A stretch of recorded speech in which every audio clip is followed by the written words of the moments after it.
Good morning student. This video lecture is for class 7 and subject that is science. I am going to discuss about the second chapter that is nutrition in animal.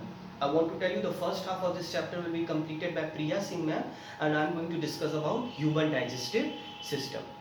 Students, you know humans are omnivorous. Omnivorous means they can eat both plant and animal. Due to this property they can eat plant and animal both.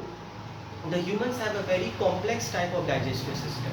What do you mean by complex type of digestive system? It means that the food which passes inside our body has to undergo various types of organs, various types of digestive juices, various types of gland secretion, then that particular food gets digested. So the humans have a very complex digestive system.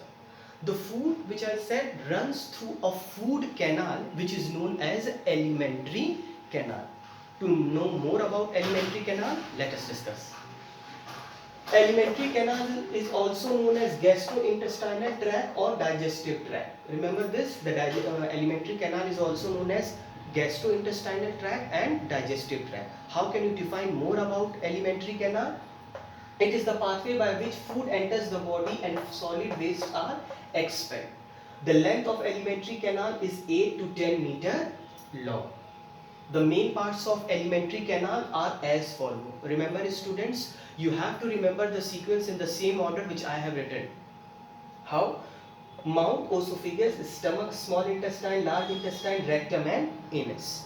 In any point where you forget in the examination, please remember this word that is muscular, that is M stands for mouth, O for esophagus, S for stomach, second S for small intestine, L for large intestine, R for rectum and A for anus.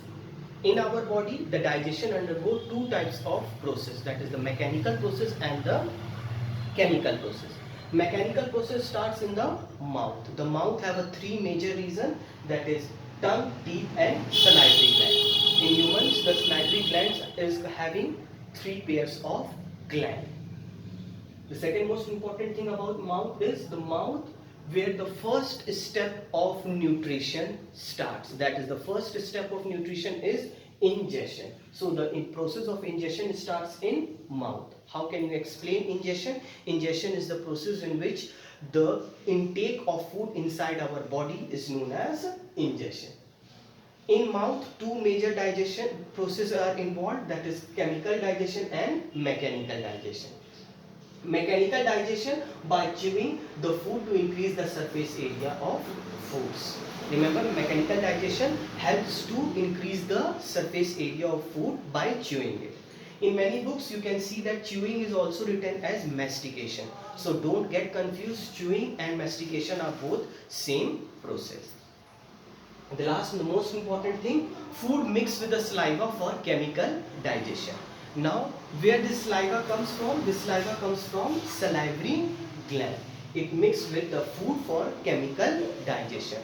There is a mucus which is present in the saliva which lubricates the food. What is the function to lubricate the food? It lubricates the food so that the food can be easily passed down to the next part of the alimentary canal, that is oesophagus. In the next lecture, we will discuss about salivary glands, its secretion and teeth. Till then, thank you.